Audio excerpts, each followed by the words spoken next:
Here's a pull-up progression you can use to get stronger and better at pull-ups no matter where you're starting from. All right, so we're going to start with this horizontal row where we're pulling our chest to the barbell. You can set this up in a squat rack, Smith machine, or even use rings. The higher the angle, the easier this is going to be. Continue to progress at this level until you can do 3 sets of 8 repetitions and then move on to the next part of the progression.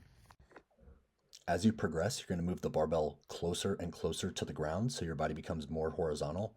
This will increase the amount of force that you need to pull your chest up to the bar. Then once you're fully horizontal and you can do 3 sets of 8, you're ready to progress to vertical. Next, we're going to do a band-assisted pull-up, so the resistance band is going to help alleviate some of the load that you would have to pull. Play around with different resistance bands to get a feel, but the idea here is to use smaller resistance bands over time and move them closer to the ground so you're getting less help.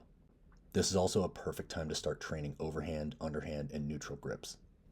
At this point, you'll probably be able to do a standard pull-up, but if you still need a little bit of help, try jump-assisted pull-ups where you're jumping up to the bar and then slowly controlling on the way down.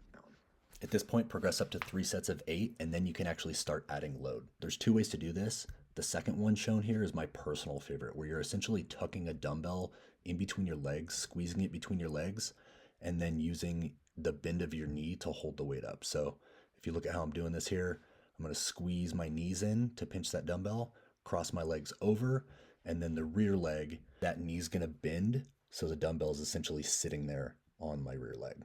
This one's another personal favorite, not necessarily part of the progression, but these are scapular pull-ups where you're essentially just trying to raise and lower yourself as much as possible without actually bending your arms. So you're internally rotating at the top, and then at the bottom, you're pushing your head forward and externally rotating your shoulders as much as possible. Last one here with a band just kind of modifies the force curve a little bit and will make it really heavy at the top. This was like a 100-pound band, so I couldn't honestly get up there. Whether you've never done a pull-up in your life or you can do 20 in a row, this will get you to the next level.